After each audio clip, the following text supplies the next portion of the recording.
से शुरू हुआ ये तो हम एक्चुअल में नहीं जानते, बट आज से 3 साल पहले गुरुजी ने मुझे अपने पास बुलाया। सबसे पहले मेरी फैमिली, मेरे मम्मी पापा, मेरे सिस्टर्स। हेलो,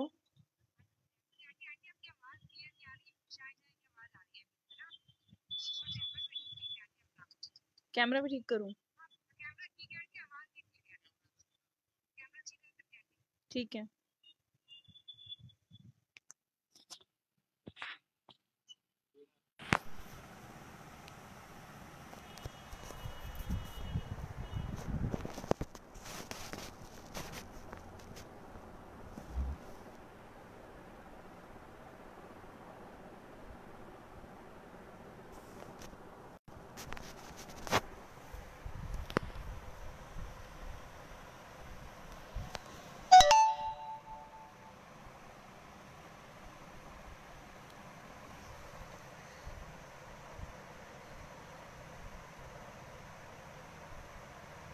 जय गुरुजी, शुक्राना गुरुजी।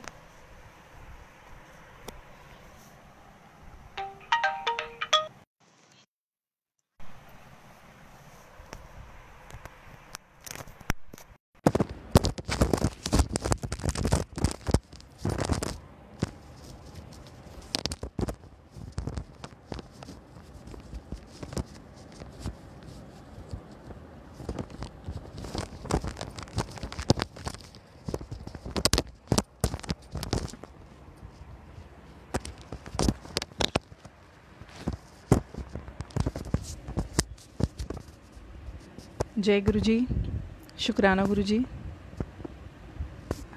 संगत जी काइंडली कंफर्म आ रही है आप लोगों को? Kindly comment.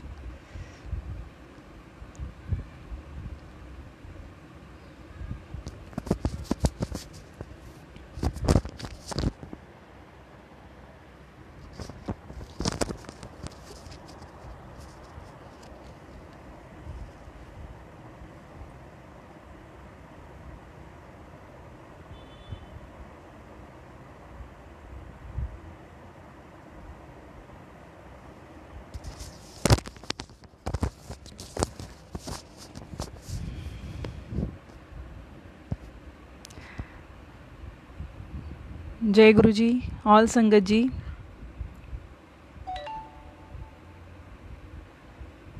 आज वैसे मैं बहुत सत्संग शेयर करती हूँ गुरुजी के सत्संगों में और ऑडियो पे भी, लेकिन आज फर्स्ट टाइम मैं लाइव आके सत्संग शेयर कर रही हूँ।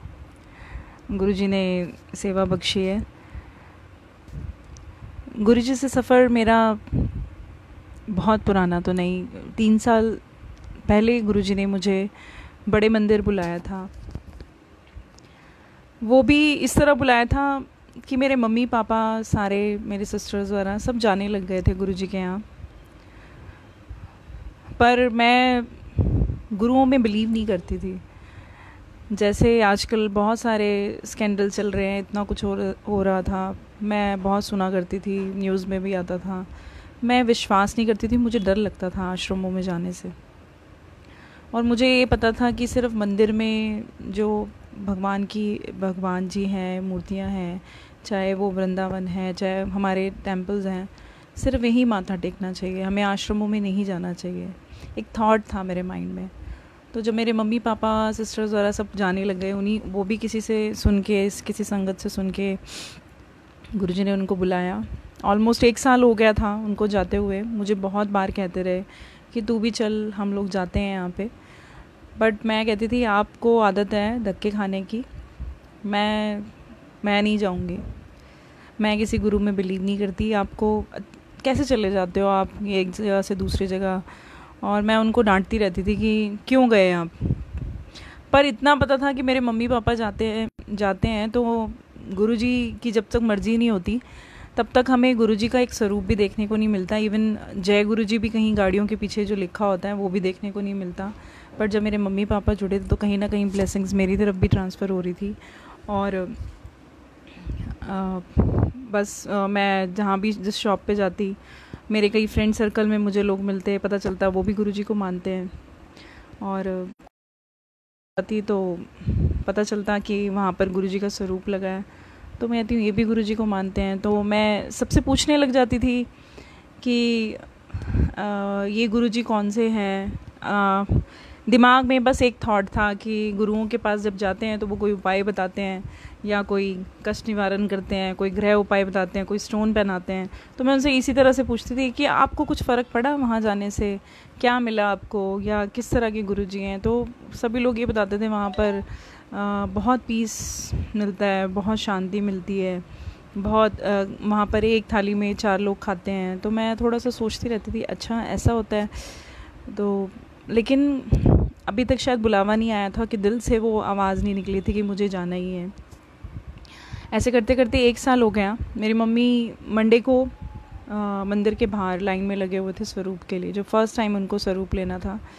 तो जैसे वो लाइन, उनको एक अंकल आए और उन्होंने 2 स्वरूप दिए। मैं आपको दिखाती हूँ संगत जी, ये गुरुजी का स्वरूप जो मेरी मम्मी को ऐसे 2 स्वरूप मिले थे। जो मेरी मम्मी ने एक तो मुझे दे दिया, मैं उनकी कोई बात टालती नहीं हूँ। उन्होंने मुझे बोला कि ये तुम अपने पास रखो, तो मैंने एक स्वरूप रख लिया और एक उन्होंने अपने पास रख लिया। मैं जॉब करती थी और मेरी अर्ली शिफ्ट होती थी, और मैं अपने लैपटॉप बैग में उसको डाल लिया और ऐसे ही ऑफिस ले जाती थी, ऐसे ही वापस आ जाती थी। कभी खोल के देखा ही नहीं कि ये गुरुजी कौन है, क्या है। कभी कोई प्रेयर नहीं की, बस पूरे 1 महीने तक ऐसे ही उनको ऑफिस ले जाना और ऐसे ही वापस ले आना। ये ऐसे ही सफ़र चलता रहा। पूरा 1 महीना होने के बाद मेरा बेटा जब 1.5 साल का था, और मुझे आजकल जो आपने सुना होगा कि फाइबर क्लॉटिस गांठ हो जाती हैं, काफ़ी लोगों की सर्जरीज होती हैं, और कईयों को वो कैंसर में भी कन्वर्ट हो जाती हैं। तो ऐसे ही मुझे रात में मैं सोई हूँ, अचानक मुझे पेन होने लगा सुबह उठते ही, और मैं जब उठी तो मुझे बिल्कुल ब्लू कलर की इतनी बड़ी गांठ थी जो पूरी विजिबल हो रही थी, और मेरे बाजू में इतना पेन हो रहा था कि मुझसे बाजू उठाई भी नहीं जा रही थी। मैंने अपनी मम्मी को फ़ोन किया, उन्होंने मुझे सजेस्ट किया कि तुम जल्दी से जल्दी गायनोलॉजिस्ट के पास जाओ। मैं गायनोलॉजिस्ट के पास गई और उसने जाते ही मुझे कैंसर टेस्ट के लिए भेज दिया, और उन्होंने बोला कि सबसे पहले कैंसर टेस्ट कराएंगे, या फिर फाइबर क्लॉटिस गांठ भी हो तो भी ये बिना टेस्ट के पता नहीं चलता, तो आप पहले टेस्ट कराओ। जब कैंसर के लिए मेरी रिपोर्ट गई तो वो 3 दिन जो मेरी रिपोर्ट आनी थी, वो 3 दिन मेरे लिए घर में मातम का माहौल रहा। मेरा बेटा बहुत छोटा था, तो मैं देख देख के उसको और ज़्यादा रोती थी, ना खाना ना पीना, 3 दिन रोती रही। उसी बीच में जब मैं टेस्ट करा के आई तो मेरी मम्मी ने मुझे बोला कि तेरे को मैंने गुरुजी का स्वरूप दिया था। अब तक मेरे घर में, फैमिली में किसी को इस तरह की कोई प्रॉब्लम नहीं आई थी, सिर्फ मुझे ही वो प्रॉब्लम आई थी। मैं बड़े मंदिर नहीं गई थी और मुझे ही वो प्रॉब्लम आई। और मम्मी ने मुझे उस दिन याद दिलाया कि तेरे को मैंने एक स्वरूप दिया था। हमने सुना है कि वहाँ बहुत लोग आते हैं और उनके कैंसर तक के ट्रीटमेंट गुरुजी लंगर प्रसाद से करते हैं, तो एक बार गुरुजी को प्रार्थना करके तो देख। मैं ठाकुर जी को मानती थी, ठाकुर जी की सेवा अभी भी करती हूँ, बट मुझे विश्वास नहीं था और किसी पे, तो मैं मम्मी के कहने पर मैंने गुरुजी का स्वरूप निकाला। और जब मैंने स्वरूप निकाला तो उसमें बहुत सलवटें आ चुकी थी। मैंने उसको सीधा किया और अपने रूम में एक टेबल पे रखा, और मैंने गुरुजी से प्रार्थना की, गुरुजी जैसे आप बहुत लोगों के दुख दूर करते हो, मेरे भी कर दो, मुझे भी ठीक कर दो।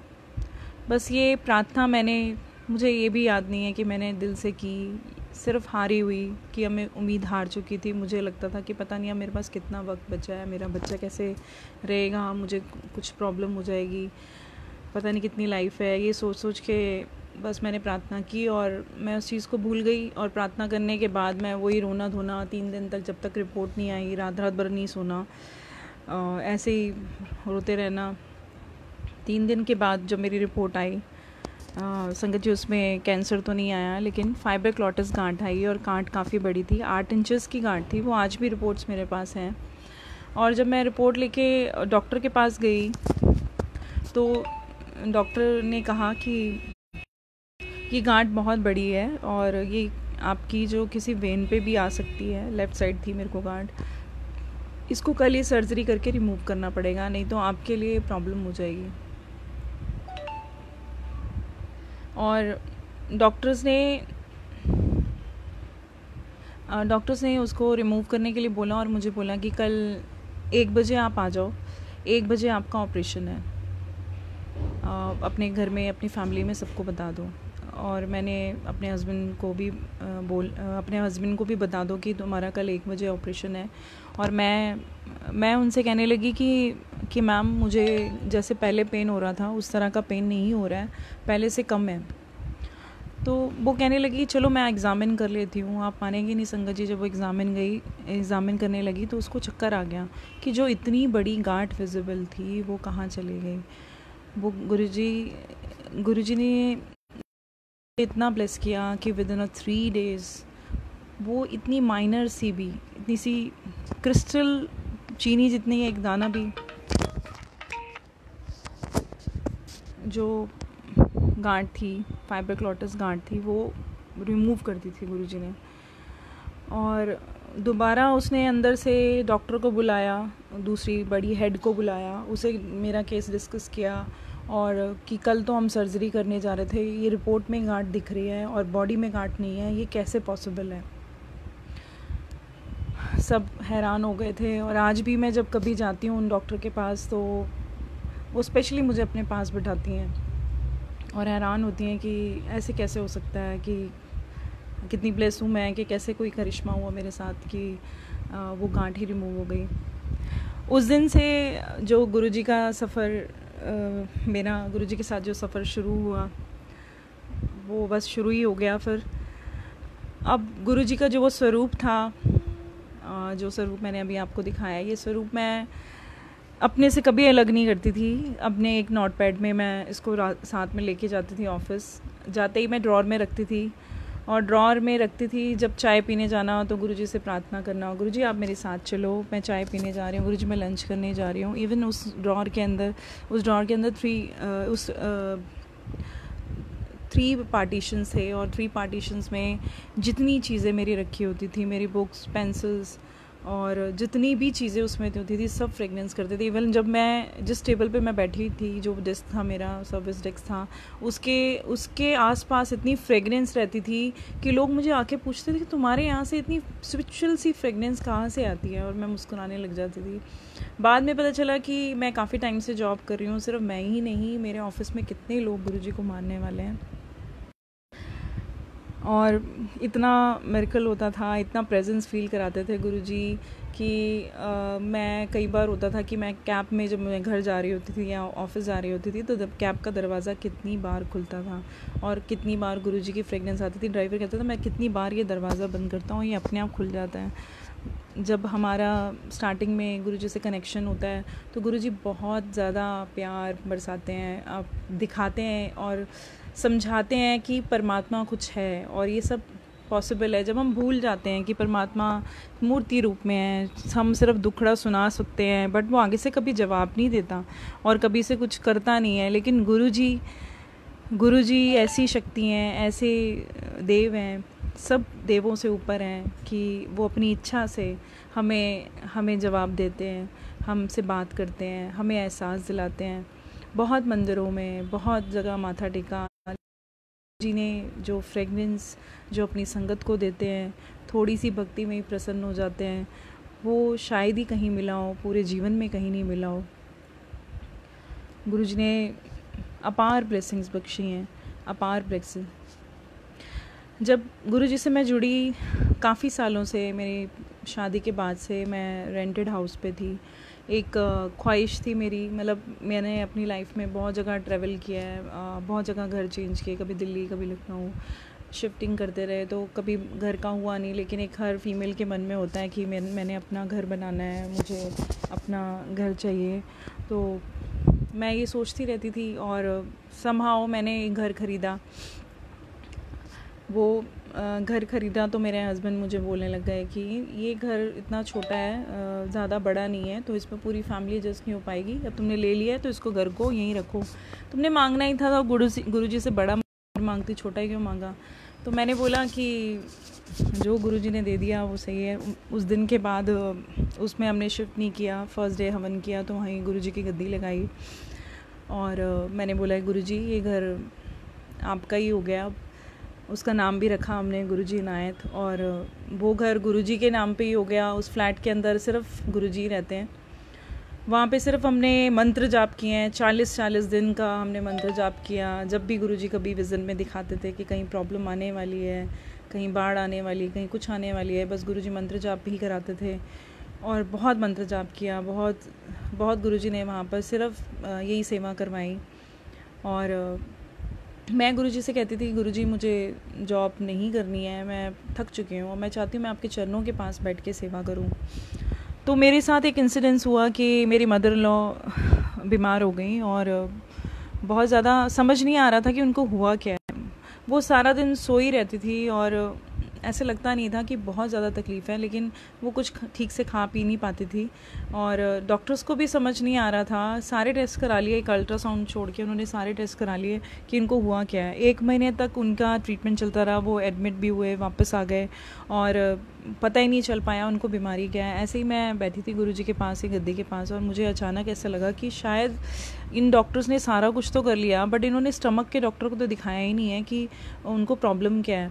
जब स्टमक वाले डॉक्टर को दिखाया तो उनका अल्ट्रासाउंड हुआ, अल्ट्रासाउंड में पता चला कि उनका हार्निया फट गया है और इंटेस्टाइन भी इंजर्ड हो गई है उसकी वजह से, और जब इमीडिएटली सर्जरी करनी पड़ेगी। और इमीडिएटली सर्जरी कराई गुरुजी ने, और इमीडिएटली सर्जरी में चनन देवी हॉस्पिटल में बहुत अच्छे डॉक्टर ने, एक्सपीरियंस डॉक्टर ने वो सर्जरी की और उन्होंने हमें कहा कि आपकी मदर लो बहुत खुशकिस्मत हैं। आपको पता है कि उनकी इंटेस्टाइन अंदर से कटी हुई है और उनके पेट में खाना 1 महीने से भर रहा था, और अगर आप 2 दिन और नहीं आते तो उनका पेट ब्लास्ट कर जाता। और वो ऐसी कंडीशन, लेकिन इतनी कह रहे हैं कि ये कैसे रह पाई हैं 1 महीने, मतलब जिनके इंटेस्टाइन कटी हुई है, जिसको इतना सीवियर पेन हो, वो इंसान सो कैसे सकता है। और मैं ये सोचती गुरुजी ही कर सकते हैं कि इतनी पेन के अंदर कोई इंसान सो रहा है।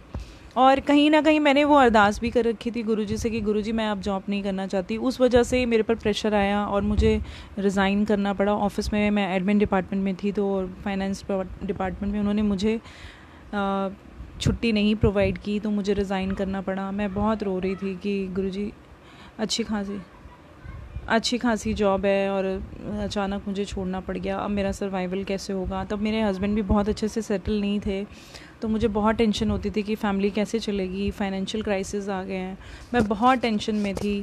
जब हमारे ऊपर दुख भी ऐसे आता है कि हमें कहीं रास्ता नज़र नहीं आता कि एक तो पहले ही से प्रॉब्लम है घर में और ऊपर से और प्रॉब्लम आ गई है, अब हमारा घर कैसे चलेगा, कैसे सब होगा। बस गुरुजी से हम अपनी पहले वाली ब्लेसिंग्स नहीं देखते कि गुरुजी ने इतना बड़ा जीवन बख्शा हुआ है, लेकिन हम शिकायतें करने शुरू कर देते हैं। मैं कहती थी गुरुजी आपने ऐसा क्यों किया, ऐसा क्यों हुआ मेरे साथ, और बड़ा परेशान होती थी। और उसी टाइम गुरुजी ने मुझे वो घर दिया। और मेरे हस्बैंड की ये शिकायत थी गुरुजी ने छोटा घर दिया, हम वहाँ शिफ्ट नहीं करेंगे। गुरुजी ने विद इन अ मंथ जो वो घर लिया तो गुरुजी ने दूसरा घर भी मुझे दिया। गुरुजी मेरे हस्बैंड के पास अचानक बिज़नेस में पैसे प्रॉफिट हुआ और उनको पैसे आए और उन्होंने बोला कि तू क्या चाहती है, घर लेना है या अपना बिज़नेस स्टार्ट करना है। मैंने बोला कि मुझे घर ही ले दो, तो आप चाहते थे कि बड़ा घर लेना है तो बड़ा घर ही ले लेते हैं। गुरुजी ने 1 से 2 घर बनाए उसी जॉब छोड़ने के बाद, और गुरुजी ने जो घर प्रोवाइड किया, जो घर दिया, उसका नंबर भी G77 था। तो मुझे तब इतना पता नहीं चला कि G77 मतलब क्या होता है। जब जिस दिन सत्संग था मेरे घर पे, घर की ओपनिंग का, उस दिन गुरुजी ने उस दिन कोई संगत आई घर पे, तो कहती हैं आपको पता है आपके घर का नंबर क्या है, ये तो गुरुजी ने आपको प्लेस किया हुआ है। मैंने कहा कि नहीं, मुझे तो नहीं पता। उन्होंने बोला तुम्हारे घर का नंबर है G77, इसका मतलब है गुरुजी 77। मैंने कहा वाओ। मैंने कहा कि गुरुजी ने तो नंबर भी अपना ही दिया है, 7 जुलाई उनका डेट ऑफ बर्थ है, और अगर मीनिंग देखा जाए तो गुरुजी 77। गुरुजी ने इतना अच्छा हमें फ्लैट दिलवाया कि पूरी फैमिली गेट टुगेदर होता है। मैं बहुत अकेले रही हूँ लखनऊ में, बहुत टाइम मम्मी पापा से अलग रही हूँ, बहुत ट्रैवल पिएगा, तो मुझे लगता था कि मैं दिन त्यौहार सब मिलके नहीं बना पाते, क्योंकि मेरी जो फैमिली है, इन लॉज की फैमिली, वो भी काफ़ी दूर रहती हैं। तो यहाँ पर दिल्ली में कोई रिलेटिव्स हैं ही नहीं मेरी मम्मी पापा के अलावा, और मेरी मम्मी पापा के रिलेटिव भी सारे बाहर ही रहते हैं, तो हम सारे हैं। तो गुरुजी ने जो यहाँ पर घर दिलवाया, वो भी सारे बहुत अच्छी फैमिलीज़, मतलब सारे दिन त्यौहार हम लोग एक साथ मिलकर मनाते हैं। ये दूसरी ब्लेसिंग थी गुरुजी की, और जिसका शुक्राना, मतलब मेरे ऐसे सपने पूरे किए कि मैं जहाँ सोचूं कि मुझे गुरुजी ये चाहिए, गुरुजी थोड़ी देर में वो प्रेजेंट कर देते थे। एक बार इवन अपनी चीज़ें भी जो हम माइंड में चल रही होती थी, एक बार मैं ऑफिस से आ रही थी तो मैंने कहा गुरुजी मैं आज आपको समोसे का प्रसाद भोग लगाऊंगी और चाय के साथ, लेकिन मैं आते आते भुलक्कड़ हूँ, मैं आते आते भूल गई कि समोसे लेके जाने हैं। जब मैं घर आई तो मेरे ब्रदर लॉ ने समोसे लेके आया हुआ था, उसने पहले से ही गुरुजी को भोग लगाया हुआ था। और मुझे जैसे ही मैं अपने घर एंटर करती थी दरवाजे से, तो गुरुजी की इतनी फ्रेगनेंस आ रही होती थी, मुझे लगता था कि मेरा वेट ही कर रहे हैं कि ये आ गए। इवन मैं अगर 7 बजे एग्जैक्ट मैं अपने घर नहीं पहुँची और मैं कहीं और चली गई, मम्मी के घर चली गई, किसी काम से मुझे अर्जेंट जाना पड़ा, तो गुरुजी की फ्रेगनेंस वहाँ आ रही होती थी कि मेरे साथ ही साथ रहते हैं, कहीं भी गुरुजी 1 मिनट भी मुझसे दूर नहीं होते हैं। फिर मेरे बेटे को प्रॉब्लम थी, ब्रोंकाइटिस की प्रॉब्लम बता दी थी डॉक्टर्स ने। तो दिल्ली में आने के बाद, पहले ही वो काफ़ी बीमार रह चुका था, ही इज़ ब्लेस्ड चाइल्ड, उसको मैनेजाइटिस हुआ था, जो एक दिमागी बीमारी होती है जिसमें बहुत कम लोग बचते हैं, बहुत कम बच्चे बचते हैं, और जो बचते भी हैं तो फिज़िकली उनको प्रॉब्लम हो जाती है कि वो नॉर्मल नहीं रहते। बट गुरुजी ने मेरे बच्चे को जीवन दान दिया, और तब तो मैं गुरुजी से नहीं जुड़ी थी, बट जब मैं उसको बीमार को ही, जब वो ठीक हुआ तो मैं दिल्ली लेके आई, जब उसको तो उसको ब्रोंकाइटिस की प्रॉब्लम बता दी डॉक्टर्स ने कि दिल्ली में पॉल्यूशन लेवल वैसे ही ज़्यादा है, तो इसको 6 साल तक ये प्रॉब्लम रहेगी। तो गुरुजी के पास जब जाना शुरू किया, लंगर उसने करना शुरू किया, वो मीठा बिल्कुल नहीं खाता था। उसने कभी जीवन में सैरेलैक, सूजी की खीर, ये सब कुछ नहीं खाया उसने। अगर चीनी उसके मुंह के पास भी ले आओ तो वो वॉमिट कर देता था। और जब फर्स्ट टाइम मैं गुरुजी के यहाँ उसको लेके गई, जब हम लंगर प्रसाद कर रहे थे, तो लंगर प्रसाद करते करते सामने ही जो गुरुजी के जैसे बिल्कुल बैठे हुए थे, मैं उनको देखे जा रही थी कि ऐसा लग रहा है कि गुरुजी बैठे हैं, क्योंकि बिल्कुल भी उनके वो बाल थे, उनके बाल नहीं थे बिल्कुल भी, और अगर स्वरूप में लाऊं बिल्कुल गुरुजी जैसे लग रहे थे। वही मेरे साथ लंगर की थाली में बैठे थे, और उन्होंने एक रोटी प्रसाद मेरे बेटे को दिया, उसमें बहुत सारे ओम बने हुए थे, और उसमें कड़ा प्रसाद रखा, और मैं उनकी तरफ देख रही थी। मैंने कहा ये इनको कड़ा प्रसाद दे रही है बेटे को, और ये तो मीठा खाता ही नहीं है, ये कैसे खाएगा। और उस दिन उसने पूरी की पूरी रोटी प्रसाद उस कड़ा के साथ खाई। इवन जो और संगत का भी जो कड़ा प्रसाद था वो भी उसने खा लिया। उस दिन से उसने मीठा खाना शुरू कर दिया, और मैं बहुत मीठा इसने खाना शुरू कर दिया। गुरुजी ने वो प्लेस कर दिया उस मीठे के थ्रू। कड़ा जितनी बार भी वो अभी भी जाता है तो कड़ा प्रसाद ज़रूर खाता है, और गुरुजी ने उसका वो ब्रोंकाइटिस, जो डॉक्टर्स बोलते थे 6 साल तक आपको टेंशन लेनी पड़ेगी, ऐसे ही रहना पड़ेगा, क्योंकि मेरी बेड की मशीन पे ऑलवेज़ न्यूमोलाइज़र मशीन रखी रहती थी। मैं कभी भी मतलब एक दिन में मुझे 6 बार उसको न्यूमलाइज़ करना पड़ता था। कई बार रात में उठ के 2-3 बजे उसको ब्रीथिंग प्रॉब्लम होती थी, तो लेके हॉस्पिटल भागना पड़ता था। गुरुजी ने वो ब्लेस किया और सारी दवाइयाँ उसकी बंद करवा दी। गुरुजी ने मेरे बेटे को ब्लेस किया। और कई बार ऐसा होता था कि गुरुजी उसको पता नहीं किस रूप में, मेरे रूप में कभी कुछ मुंह में डाल जाते थे, तो उसके मुंह के अंदर से इतनी गुलाबों की खुशबू आती थी, इतनी फ्रेगनेंस आती थी। और मैं बोलती थी तूने क्या खाया है? बोलता था आप, उस छोटा सा था तो तोतली आवाज़ में बोलता था कि आपने ही तो खिलाया। और मैं सोचती थी मैंने तो इसको कुछ खिलाया ही नहीं। और मुझे लगता था कि शायद गुरुजी ही अपने रूप में आके इसके मुँह में कुछ डाल के इसको ब्लेस कर गए हैं। अब फिर एक बार ऐसे ही मेरी मदर ने 1 जनवरी 2018 को फर्स्ट टाइम उन्होंने सत्संग रखा। उन्होंने सत्संग अभी तक नहीं कराया था, तो उनका सुबह मेरे पास 8 बजे कॉल आया कि आज सत्संग है। मेरी सत्संग सेवा कहीं और भी थी, वहाँ दरबार लगाना था। तो मैंने मम्मी को बोला कि मम्मी कहीं और भी सेवा है, ऐसे अर्जेंटली मत बताया करो। लेकिन मम्मी बोलती है नहीं, आज कराना है। पता नहीं वो क्या था कि उस दिन वो सत्संग होना था उनके घर पे। वो सत्संग 1 बजे उन्होंने रखा और मैंने सारे अरेंजमेंट करने थे वहाँ जाके। मैं फटाफट उनके घर गई, सारे अरेंजमेंट्स किए और सत्संग बहुत अच्छे से हो गया। सबने लंगर प्रसाद किया, बट ऐसे लग रहा था कि मैं उस दिन बहुत ज़्यादा ब्लेस्ड हूँ, क्योंकि मेरे लंगर प्रसाद में कम से कम 20-22 बने हुए थे। इतने रोटी में ओम बने हुए थे। मैं कहती हूँ सबको, सारी संगत देख के हैरान हो रही थी कि मेरी जो रोटी प्रसाद है इतनी ब्लेस्ड है आज। और मैं खुश हो रही थी। आज तो गुरुजी ने लगता है सारी ब्लेसिंग मुझे दे दी हैं, और इतनी अच्छी ब्लेसिंग नई साल वाले दिन मुझे मिली है आज। गुरुजी ने बहुत, और जब मैं लंगर प्रसाद कर रही थी तो नीचे ओम बनता जा रहा था। ऐसे लग रहा था कि गुरुजी ने बस आज तो पूरी ब्लेसिंग्स उड़ेल दी है मेरे ऊपर। और घर के साथ वाले में एक जगह और सत्संग था सेम डे, तो मैं वहाँ पे भी माथा टेक के निकली। मैंने अपने बेटे को मदर इन लॉ के साथ भेज दिया गाड़ी में, और मैंने बोला मैं पीछे स्कूटी से आ रही हूँ। मैंने गाउन पहना हुआ था और शायद गुरुजी अंकार ना दिलाएं, क्योंकि मैं काफ़ी साल से ड्राइविंग करती हूँ, तो ऐसा नहीं है कि मैं रूल ब्रेक करती हूँ या इंडिकेटर्स देने नहीं आते। बहुत अच्छे से ड्राइव करती हूँ। और एक सिंपल सी गली की बात थी, एक स्ट्रीट थी जो जहाँ पर हैवी व्हीकल्स नहीं जाती, वहाँ रोड बन रही थी। मैं उस रोड से जब कार निकली तो मैं पीछे पीछे जा रही थी उसके, और एक अचानक कोई बाइक से आया और उन्होंने मुझे मेरे सामने आ गए, तो मैंने ब्रेक लगाई। लेकिन समहाउ उस दिन ऐसा वक्त था मेरा कि मेरा पैर ही बाहर नहीं निकल पाया। उस गाउन में ही मेरा पैर फंस गया। आगे कुछ सामान भी पड़ा हुआ था स्कूटी के, और मैं खड़े खड़े ही गिर गई। और एक बहुत नुकीला पत्थर था, उसके ऊपर ही मैं गिरी और मेरे चिन पे लगी और मैं वहीं फेंट हो गई। कभी सुना भी नहीं होगा कि कोई खड़े खड़े किसी को चोट लग जाए और वो फेंट हो जाए। और मैंने कभी सोचा भी नहीं था लाइफ में कि मुझे इस तरह की चोट लग सकती है, क्योंकि मैं बड़े बड़े एक्सीडेंट से बची हुई हूँ। मुझे कभी खरोच भी नहीं आती थी, और ये ओवर कॉन्फिडेंस था क्या था, परमात्मा मुझे बचाता था।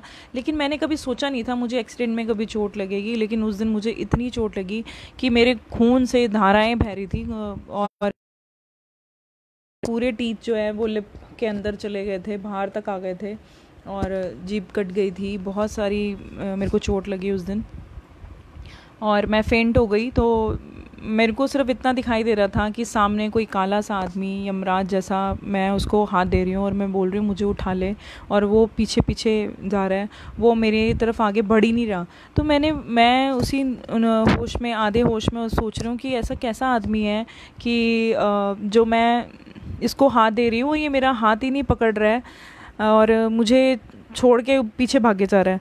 फिर किसी ने मुझे उठाया और अंदर बिठाया, देखा कि वहाँ शिव जी की मूर्ति थी। उसी के सामने मैंने अपनी आइज़ खोली और मेरे मुंह से बहुत खून निकल रहा था। मेरे को सिर्फ यही आवाज़ें सुनाई दे रही थी। लोग मुझे बोल रहे थे अपना मुंह खोलो, अपना मुंह खोलो। शायद उनको देखना था कि ये ब्लड आ कहाँ से रहा है। बहुत ज़्यादा ब्लीडिंग हो रही थी मुझे।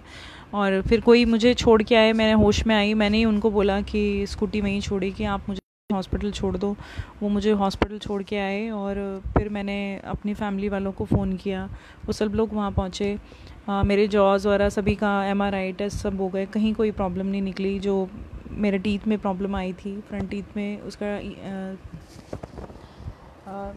ट्रीटमेंट चला काफ़ी, RCT चला मेरा काफ़ी टाइम, 2-2.5 महीने चलता रहा। बट मैं उस दिन सोच रही थी कि गुरुजी से बहुत प्यार मिला था, और मैं ये सोच रही थी कि जब भी चोट लगेगी ना गुरुजी आएंगे हाथ देने। एक थॉट था दिमाग में कि मैं उस वक्त चोट के टाइम पे भी गुरुजी गुरुजी गुरुजी याद कर रही थी। कहीं किसी के बारे में मुझे सोच नहीं थी कि मेरी फैमिली है क्या है, मैं सिर्फ गुरुजी को याद कर रही थी कि गुरुजी बचा लेंगे। तो उस वक्त गुरुजी को नहीं देखा मैंने, तो मैं गुरुजी से शिकायत कर रही थी, गुरुजी आपने ऐसा क्यों किया? मैं आपके सत्संग से आ रही हूँ, मैं किसी को क्या, मैं तो सत्संग शेयर करती हूँ आपके, और मैं किसी को क्या बोलूँगी कि मैं सत्संग आज तो गुरुजी ने ब्लेसिंग्स भी दिए और जाते ही मेरा एक्सीडेंट हो गया। तब मेरी सोच ऐसी नहीं थी, मुझे नहीं पता था कि जब हम गुरुजी के सत्संग में जाते हैं या फिर हम स्पिरिचुअल जर्नी पे चल रहे होते हैं, गुरुजी के रास्ते पे चल रहे होते हैं, तो ऐसा नहीं लिखा कहीं पे भी कि हमें दुख नहीं आएंगे। दुख आते हैं लेकिन वो सिर्फ 10% आते हैं, 90% गुरुजी अपने ऊपर ले लेते हैं। तो मैं गुरुजी से ये शिकायत करके सो गई और गुरुजी का बहुत बहुत शुक्राना है कि गुरुजी हमेशा ये बताते हैं कि मैंने तेरे को ये कष्ट दिया क्यों है। हमेशा गुरुजी मुझे बता देते हैं कि तेरे को मैंने ये तकलीफ़ क्यों दी है। तो गुरुजी ने मुझे दिखाया कि मेरी जो स्कूटी थी वो ट्रक के नीचे आई हुई थी और मैं नहीं थी इस दुनिया में, और गुरुजी ने वहाँ से बचाकर मुझे ये लाइफ बख्शी। और जब मैंने वो ड्रीम विज़न में देखा कि गुरुजी ने मुझे सेव किया है, मुझे नई लाइफ बख्शी है, तो मैंने किया गुरुजी। और फिर दूसरा इंसिडेंस फिर हुआ मेरे साथ। दूसरा इंसिडेंस फिर हुआ कि मैंने एक ड्रीम में देखा कि सुना है मैंने शिव पुराण में लिखा गया है कि जब कौवा सिर पे चोंच मारता है तो ये समझना चाहिए कि हमारी जल्दी मृत्यु होने वाली है। तो मैंने सुबह ही 4 बजे ड्रीम देखा कि कौवा जो है वो मेरे सिर पे चोंच मार रहा है। तो और गुरुजी का जो स्वरूप था, वो चरण जो हैं वो गुरुजी के बिल्कुल काले हो गए हैं।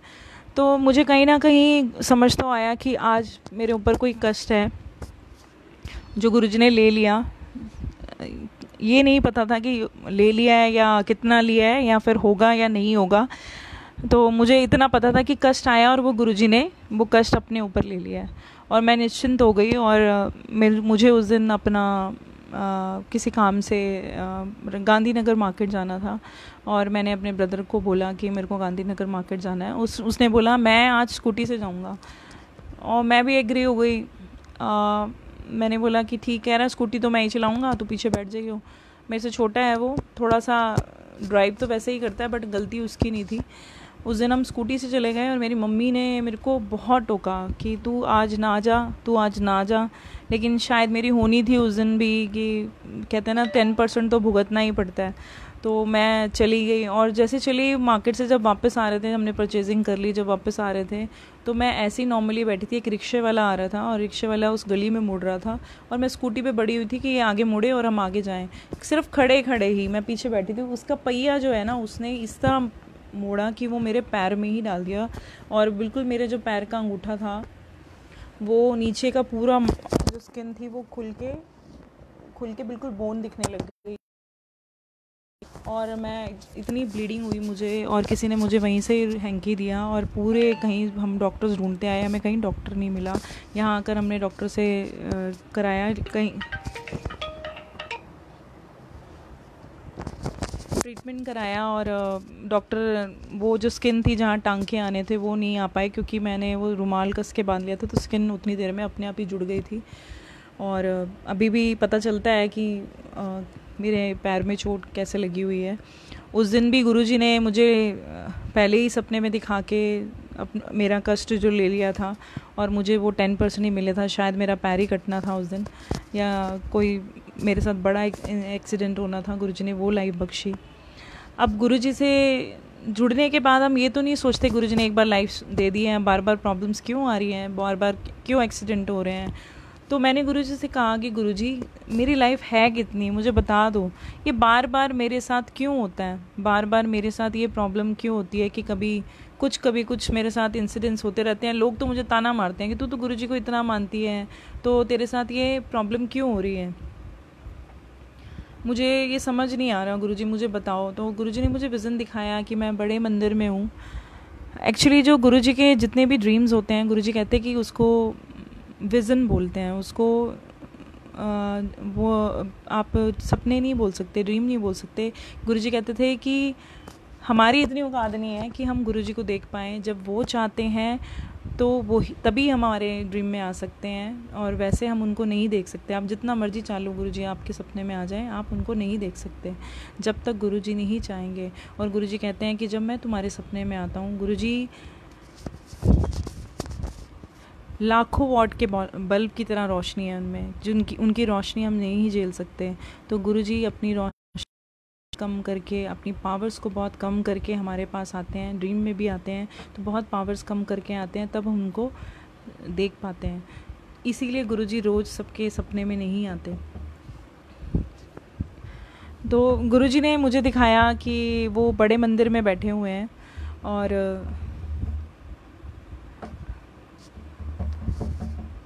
बड़े मंदिर में बैठे हुए हैं और ऑरेंज कलर का चोला गुरुजी ने पहना हुआ है, और गुरुजी का जो जहाँ पर गुरुजी की गद्दी लगी हुई है बड़े मंदिर में, वो पूरा जो रूम है वो मेरे कपड़ों से भरा हुआ है, जिसमें सर्दी के कपड़े भी हैं, गर्मी के कपड़े भी हैं, सभी तरह के कपड़े उसमें भरे हुए हैं। तो गुरुजी मैंने कहते लै तेनों ये सारे कपड़े पाने हैं।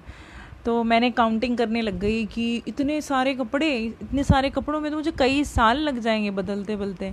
तो गुरुजी ने मुझे अपनी एज दिखाई कि ये देख, तेरे को इतनी ज़िंदगी, ज़्यादा मत सोचा कर तेरे पास कितनी लाइफ है, को हमारी फ़ाइल हैंडल करने दो। एक्चुअली होता क्या है, हमारी लाइफ में कितने हमारे कर्मास हैं, हमारा सिर्फ एक जन्म का रिश्ता नहीं है गुरुजी से, या हमारे जीवन में एक जन्म की सज़ा हमें नहीं मिलती है, हमारे कई जन्मों की जो फ़ाइल है जब मनुष्य योनि में हम आते हैं, जितनी हम कटवा सकते हैं कि हमने 100 इतने जन्म में हमने ये किया था, इतने जन्म में हमने ये किया था, इतने जन्म में वो किया था। तो हम देखते हैं कि जब हमें प्रॉब्लम ज़्यादा आती हैं तो समझिए आपके कई जन्मों के जो कर्म है ना, वो इसी जन्म में कटने हैं, जितने हम कटवा पाएँ, और जितने पेंडिंग रह जाते हैं तो फिर हमें फिर एक जन्म लेना पड़ता है और उसमें वो पूरे होते हैं। तो गुरुजी कहते थे कि अगर तुमने मेरे साथ अपने दुखों से इतना घबराया नहीं करो, मैं अगर साथ में हूँ तो सिर्फ 10% तुम्हें देता हूँ, अगर 100% भुगतने को दे दिया तो तुम तो झेल ही नहीं पाओगे। तो 10% भी अगर काटने हैं तो हंस के काटा करो, क्योंकि मैं तो बैठा ही हूँ ना तुम्हारे साथ, कटवाए जा रहा हूँ। तो मैंने उस दिन समझ लिया कि शायद कई जन्मों में मेरे कर्म हुए होंगे जो मुझे धीरे धीरे बार बार काटने पड़ रहे हैं। फिर एक और इंसिडेंस हुआ जो मेरी और बेटे की हेल्थ को लेके हुआ। अब उसमें क्या हुआ कि मेरे साथ मेरे पैर में और मेरे बेटे के पैर में, मैं जॉब कर रही थी, मैं एक्चुअली ड्राइव नहीं करती हूँ, सॉरी मेट्रो ट्रैवल बहुत कम करती हूँ। वो जॉब मुझे ऐसी मिली कि उसमें मुझे 3 आवर्स जाने का, 3 आवर्स आने का ट्रैवलिंग था, मेट्रो में आना जाना था। तो मुझे पैर में कॉर्न हो गया और मुझे नहीं पता था कि कॉर्न होता क्या है। फिर मैंने लोगों से पूछा, नेट पे सर्च किया तो पता चला कि कॉर्न कोई ऐसी प्रेशर से, फुट प्रेशर से कोई प्रॉब्लम हो जाती है। बट जब मेरे को 2-3 दिन हो गए इसको, तो मेरा बेटे को मैं स्कूल के शूज़ पहना रही थी तो देखा उसके तो 3 जगह पे हैं। ऐसे कैसे पॉसिबल है कि एक ही दिन में आपके बेटे को भी कॉर्न्स हों और आपको भी कॉर्न्स हों? कहीं ऐसा लिखा नहीं है, ऐसा कहीं बोलते नहीं है कि हाँ दोनों को एक ही दिन में सेम प्रॉब्लम कैसे हो सकती है। अब मैं जब सोचती थी कि मुझे तो उससे बहुत दर्द होता है, मेरा पैर भी नीचे नहीं रखा जाता, तो मेरे बेटे को कितना दर्द होता होगा। तो मैं उसके पैर पे पट्टियाँ बांध के 3 महीने तक उसको स्कूल भेजती रही। वो कौन नहीं ठीक हो रहे थे, और मैंने बेटे को भी समझा रखा है, अभी वो 6 इयर्स का हो गया है, तो मैंने उसको भी समझाया हुआ है कि बेटे को कि बेटा ये गुरुजी ना बहुत बड़ा कष्ट होगा हमारे ऊपर, पता नहीं क्या होना होगा, तो गुरुजी ने थोड़ा सा दिया है, इसको झेल लो, इतना, बाकी तो गुरुजी खुद लेते हैं बेटा, इतना सा थोड़ा सा। लेकिन वो गुरुजी को बहुत मानते हैं, हम लोग तो अब जाके गुरुजी से जुड़े हैं, लेकिन जो हमारे बच्चे हैं वो छोटे होते ही अगर गुरु संगत हैं तो गुरुजी के कितनी भक्ति की होगी उन्होंने कि बचपन में गुरुजी का साथ मिल गया उनको। तो कहता है कि कोई बात नहीं गुरुजी ठीक कर देंगे, लेकिन एक दिन रोने लग गया और बोलता है मम्मा बहुत दर्द होता है, ये ठीक कब होगा। उस दिन मैंने गुरुजी से कहा, गुरुजी, मैं रोने लग गई मन में, गुरुजी को अरदास की, मैंने कहा गुरुजी इससे ऐसा कौन सा कर्म कर दिया बच्चे ने कि इसको इतनी तकलीफ़ है, ऐसा कौन सा कर्म कर दिया आपने, इतनी बड़ी सज़ा दी है इसको, 3-3 जगह के दोनों पैरों में पट्टियाँ बांध के मुझे 3 महीने हो गए इसको भेजना पड़ रहा है, और ऐसे ही भेजना पड़ रहा है, दर्द होता है इसको। तो गुरुजी ने मुझे विज़न दिखाया कि गुरुजी इसी गद्दी पे बैठे हैं और गुरुजी ने ब्लैक चोला पहना हुआ है, और गुरुजी मेरे को कहते हैं आजा मेरी टांगे दबा दे।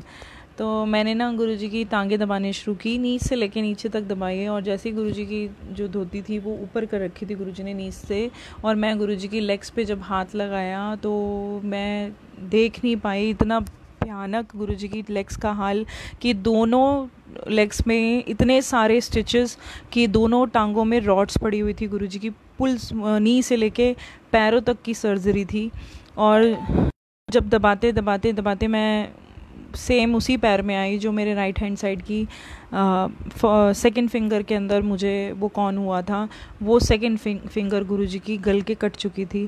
और मैंने उसको जब हाथ लगाया तो गुरुजी चीखे मारने लग गए और मैं तेज ड्रीम में रोने लग गई। गुरुजी आपको क्या हुआ है, गुरुजी आपको ये क्या हुआ है, गुरुजी मैं आपको इतनी तकलीफ़ में नहीं देख सकती। और मुझे उस दिन पता चला कि गुरुजी ने जो मेरे बच्चे के जो 3 जगह कौन थे, मेरे बच्चे के लेग्स में वो सर्जरीज़ होनी थी और गुरुजी ने वो एक कॉन के रूप में उसको डाइवर्ट कर दिया। और जो मेरे पैर के फिंगर में जो कॉन हुआ था वो शायद किसी एक्सीडेंट या दोनों का हमारा एक्सीडेंट होना था, उसमें वो फिंगर काटी जानी थी। गुरुजी ने वो दोनों कष्ट अपने ऊपर ले लिए। गुरुजी ऐसे ही हमारे कई जन्मों की भी फाइलें खोल के और हमारे जो कष्ट आने वाले होते हैं उनको इतने में डाल देते हैं। जो 3 महीने अगर उसकी सर्जरी होती, वो 3 महीने बेड रेस्ट रहता, वो ही गुरुजी ने उसके 3 महीने सिर्फ कॉन्स के रूप में ही काट दिए। और 3 महीने बाद मुझे किसी संगत का फ़ोन आया जब गुरुजी ने ब्लेस करना था, तो उन्होंने बोला कि किसी को ना मैंने उनसे डिस्कस किया कि मैं ऑफिस आती थी तो मेरे को कॉन्स हो गए और मेरे बेटे को भी हो गए, सेम प्रॉब्लम उसको भी हो गई। तो बोलते थे किसी ने सत्संग शेयर किया हुआ था कि उनको कॉन्स हुए थे, उन्होंने गुरुजी का चंदन माथे से लगा के अपने कॉन्स पे लगाया तो उनके सारे कॉन्स ठीक हो गए। तो मैंने भी यही सोचा कि मैं भी ऐसे ही करती हूँ। और जैसे ही मैंने येलो चंदन लगाया, कभी मैं गुरुजी को सिंदूर नहीं लगाती हूँ, कभी रेड वाला कोई टीका नहीं यूज़ करती हूँ, मैंने गुरुजी को चंदन लगाया और मैं जैसे ही चंदन लगा के अपने बेटे के लिए पास गई उसको लगाने के लिए, तो मेरे अंगूठे पे एक ओंकार का रेड कलर का एक ओंकार बना हुआ। और जब मैं गुरुजी के माथे पे चंदन लगा रही थी, गुरुजी कुछ बोले, उनकी कुछ आवाज़ आई, बट मोस्टली कई बार होता है कि जब सत्संग में भी बैठी हूँ, गुरुजी कभी कोई मैसेज देते हैं तो गुरुजी की आवाज़ आ रही होती है, बट मुझे कभी समझ में नहीं आता गुरुजी बोल क्या रहे हैं। वो भी मैं आप लोगों से सत्संग शेयर करूँगी कि गुरुजी ने कैसे किसका कल्याण किया। जब मंत्र जाप के अंदर गुरुजी कंटिन्यूसली गुरुजी की बात करने की आवाज़ आई, ऐसे ही गुरुजी ने उस दिन मुझे प्लेस किया तो गुरुजी के बोलने की आवाज़ आ रही थी। और मुझे समझ नहीं आया, मैंने गुरुजी से कहा गुरुजी आपने कुछ बोला, मैंने सुना, लेकिन मेरे को समझ नहीं आया आपने क्या बोला, बट फिर भी शुक्राना आपने कुछ बोला होगा, मुझे माफ़ करना, मुझे सुनाई नहीं दिया। और मैंने ना वो जाके बेटे के चंदन लगाया और विद इन 3 डेज़ मेरे बेटे के वो जो कॉन्स थे वो बिल्कुल रिमूव हो गए। मुझे थोड़ा टाइम लगा, मैंने बोला कि मैंने देखा था कि वो फिंगर कटनी थी तो गुरुजी ने वो कष्ट काटा था, तो मुझे थोड़े से 15-20 दिन बाद ठीक हुआ, बट मुझे भी ठीक हो गया। और जैसे मेरा कर्म होगा, जैसे मेरे बच्चे का कर्म होगा, गुरुजी ने उसी तरह से काटा, और लेकिन बहुत छोटा सा माइनर सा बना के उसे काट दिया। तो उसके लिए बहुत अनंतम शुक्राना गुरुजी। और गुरुजी कहते थे कि मैं तुम्हारे लाइफ के जितने भी व्रत हैं, हम लोग कितने सारे फास्ट रखते हैं, ये व्रत वो व्रत रखते रहते हैं। एक बार मैं ही ऐसे बड़े मंदिर में गई और उस दिन मेरा शिवरात्रि का व्रत था। शिवरात्रि के व्रत वाले दिन अन्न नहीं खाते हैं, तो मैं गुरुजी के लिए गई। गुरु से तो प्यार तो करते हैं, मैंने कहा गुरुजी मैंने व्रत तो रखा है, लेकिन आपके लिए रखा है, अब आप जो भी खिलाओगे मैं तो खा लूँगी, अब आपने क्या थाली में देना है वो मैं नहीं सोचती कि मेरा व्रत है, क्योंकि जो आपने खिलाना प्यार से वो मैं खा लूँगी। जब आप हमारे लिए जहर भी पी सकते हो तो हम तो एक आपके लिए व्रत में जो खिलाओगे खा लेंगे गुरुजी। तो मैं जब लंगर कर रही थी, तो मेरी मम्मी का व्रत नहीं था, मेरा व्रत था, और लंगर कर रही थी, तो खाना बिल्कुल सिमिलर, जो गुरुजी का लंगर था वो बिल्कुल मम्मी की थाली से मेरी थाली थी, पर उसमें जो फ्रेगनेंस आ रही थी, वो जो नवरात्रों के व्रत में जो कुट्टू का आटा होता है, जैसा वो लंगर होता है, बिल्कुल वही फ्रेगनेंस आ रही थी। और जब मैंने रोटी मुंह में डाली तो भी टेस्ट भी उसी लंगर का आ रहा था जो नवरात्रों में होता है। मैं तो हैरान हो गई, मैंने कहा गुरुजी आपने मेरे लिए तो लंगर की शक्ल तो वो है, लेकिन टेस्ट वेस्ट और खुशबू सारी कुछ बदल दी है। थैंक यू गुरुजी, आप इतना प्यार करते हो, इतना इतना आप ब्लेस करते हो। गुरुजी ने लंगर तक बदल दिया, और देखने में दुनिया के लिए तो वो नॉर्मल अन्न वाला ही जो लंगर था, लेकिन मुझे पता था कि वो खाने में बिल्कुल कुट्टू के आटे जैसा। ऐसा नहीं है कि बस गुरुजी विश्वास देखते हैं कि जो वो देता है परमात्मा, अगर उसके लिए व्रत रखा है, फिर हम क्यों सोचते हैं आज मैंने समोसा प्रसाद नहीं खाना, आज मेरा व्रत रखा हुआ है, जबकि वो जिस परमात्मा के लिए हमने व्रत रखा है वो तो खुद ही महाशिव हैं और खुद ही हमें अपना प्रसाद दे रहे हैं, और हम लोग अपनी ईगो दिखा के वहाँ से कि भाई मैंने तो व्रत रखा है और मैं नहीं खा सकती हूँ, घर लेके चले जाते हैं। और हम कहते भी हैं हम गुरु भक्त हैं। फिर गुरुजी कहते भी थे कि गुरुजी हफ्ते में 4 दिन व्रत रखते थे, निराहार रहते थे गुरुजी, कुछ नहीं खाते थे। और फ्राइडे को गुरुजी का लंगर प्रसाद आता था, गुरुजी फ्राइडे को भोग लगाते थे। तो गुरुजी कहते थे कि जो हफ्ते के 4 दिन मैंने व्रत रखे हैं ये मैंने सिर्फ अपनी संगत के लिए रखे हैं, ताकि जीवन भर उनको कोई व्रत ना रखना पड़े। और आपने तो मेरे एक्सपीरियंस सुने ही होंगे, मैं पुरानी संगत नहीं हूँ, मैं नई संगत ही हूँ। और ऐसा नहीं है कि गुरुजी पुरानी और नई संगत में कोई भेदभाव करते हैं। गुरुजी बहुत प्यार करते हैं, इंडिविजुअल संगत से प्यार करते हैं। और हमें ये भी नहीं सोचना चाहिए गुरुजी मेरे हैं सिर्फ मेरे हैं, या गुरुजी से हमारा ही पर्सनल रिलेशन है। नहीं, गुरुजी हर किसी को प्यार करते हैं, वो एक माँ की तरह है। जैसे एक सर में बाल होते हैं तो हमें अपने सारे बाल प्यारे होते हैं ना, कि हर कोने में हर बाल प्यारा होता है। और हर बाल के लिए दर्द भी उतना होता है कि कहीं से भी बाल खींचो हमें पता चलता है कि ये दर्द कहाँ से हो रहा है, क्यों हो रहा है।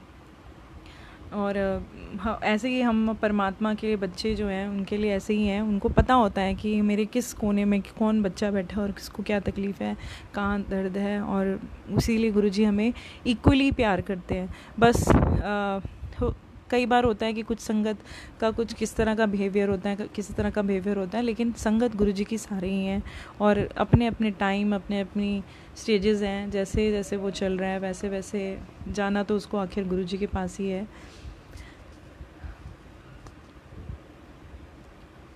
और अभी का रिसेंटली मैं एक सत्संग आपसे शेयर करती हूँ कि अभी परसों ही मैं एक सत्संग पे गई थी।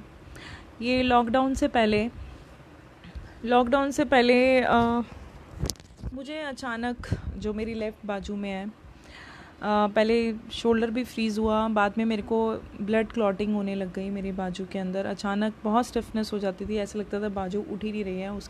उसका जो पेन है पूरा लेग तक जाता था कि मैं अपने आप चलते फिरते, जैसे ही लॉकडाउन लगा मैं बेड रिटर्न हो गई कि मुझे ऐसा लगता था कि मैं काम नहीं कर पाऊँगी। थोड़ी देर खड़ी होती थी तो मैं रोने लग जाती थी, बहुत तेज़ दर्द होता था मेरी लेग्स में, मेरी बाजू में बहुत पेन होता था, मुझे समझ नहीं आ रहा था। लॉकडाउन लग गया, मेरा MRI होना था, लॉकडाउन से पहले ही MRI होना था। और मेरे हस्बैंड ने ना बोला कि मैं न्यूरो को दिखा के, उन्होंने बोला MRI कराना है, तो उन्होंने बोला हाँ करा लेना, हमारे को तो रोज़ ही कोई ना कोई टेस्ट कराना रहता है। और वो बाहर थे और उन्होंने बोला कि मैं आऊँगा तब करा लेना। और मुझे उस दिन पेन बहुत ज़्यादा हो रही थी और मैंने कहा मैं MRI कैसे कराऊं। मैं उस दिन मैंने कहा वो तो आएंगे तब होगा नहीं, मेरे से तो दर्द बता। मैं गुरुजी से सुना, मैंने गुरुजी अब आप ही कराना मेरा MRI, जैसे कराना है, मुझे नहीं पता, वो तो करा नहीं रहे।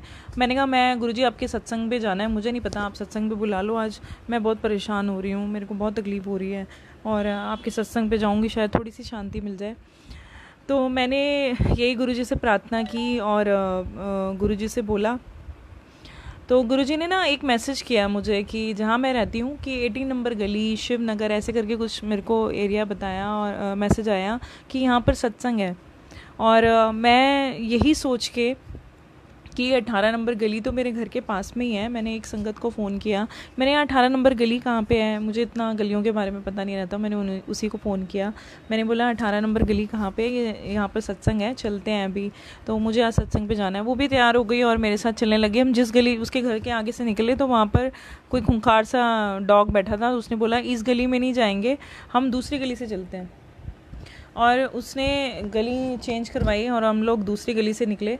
और वहाँ से जब निकले तो पता चला कि वहाँ पर कैंप लगा हुआ है और फ्री MRI लिखा हुआ है। और जब हमने वहाँ एंटर किया, मैंने कहा फ्री MRI, सारे टेस्ट, ब्लड शुगर और BP और मेडिसिन भी इवन फ्री मिल रही थी। आयुर्वेदिक मेडिसिन कैंप लगा हुआ था एक, हमें अंदर जाके पता किया कि वो आयुर्वेदिक कैंप है, लेकिन ब्लड शुगर, BP सब चेक हो रहा है, MRI भी हो रहा है, कोई स्कैनिंग MRI था। तो उन्होंने वो MRI किया मेरा, तो उसमें पता चला कि 2 जगह क्लॉटिंग है, एक जगह टांग में और उसमें वो वेन स्टिफनेस हो गई है, उसकी वजह से प्रॉब्लम हो रही है। उन्होंने मुझे जो चीज़ें बताई कि ये फॉलो करना है वो मैंने किया। और इसके अलावा उन्होंने मुझे जो मेडिसिन है, काफ़ी सारी मेडिसिन दी जो मेरी मेरी जेन्युइन प्रॉब्लम चल रही थी मेरे साथ, वो सारी गुरुजी ने ऐसे ही फ्री में ही, मतलब 1 रुपया नहीं दिया मैंने, और सारी ट्रीटमेंट मेरे उसी दिन MRI से लेके सब कुछ गुरुजी ने फ्री कर दिया कि गुरुजी इतने, मतलब कोई ऐसा होता है कि MRI भी फ्री कैंप लगाओ, तो गुरुजी तो इतना प्यार करते हैं कि अगर ज़िद में हम आ जाएं तो सारा कुछ भी खड़ा कर देते हैं। तो उस दिन मैं जब MRI करा लिया तो मैंने उससे बोला कि, मैंने कहा अब तो आधा घंटा ही बचा है सत्संग के लिए, तो हम लोग सत्संग में तो चले जाएं। तो हम लोग 18 नंबर गली में पहुँचे और शिवनगर लिखा था, शिवनगर भी पहुँचे। उन्होंने बोला शिवनगर तो यहाँ पर कोई भी नहीं है, तो मतलब ये जो शिवनगर है, लेकिन यहाँ 18 नंबर गली नहीं है। और बाद में ना हमने दोबारा मैसेज जब फ़ोन खोला तो पता चला, उनको फ़ोन किया संगत को, क्योंकि उन्होंने प्लेस नहीं लिखा हुआ था, तो हमने जब कॉल किया तो पता चला कि वो सत्संग वहाँ तो है ही नहीं, वो सत्संग वहाँ से 12 किलोमीटर दूर था। और गुरुजी ने बस वो मेरा MRI कराना था, इसलिए गुरुजी ने वो सत्संग का मैसेज बनाया, ना मैं उसे गाइड कर पाई कि वो क्या है क्या नहीं है। और मतलब ऐसे ही गुरुजी ने मेरा वो काम कराना, नाराज़ होकर निकली, गुरुजी सत्संग में जाना है, सत्संग में तो नहीं जा पाई, लेकिन गुरुजी ने सारे टेस्ट मेरे करा दिए। उसके लिए अनंतम शुक्राना गुरुजी, इतना प्यार बख्शने का। और ऐसे ही गुरुजी बस बहुत सारे सत्संग हैं, अगर सुनाऊंगी तो मुझे लगता है शाम ही हो जाएगी। बहुत सारे गुरुजी के ब्लेसिंग्स हैं जो आगे भी आपसे मौका मिला तो ज़रूर शेयर करूंगी। जय गुरुजी, शुक्राना गुरुजी, अनंतम शुक्राना गुरुजी।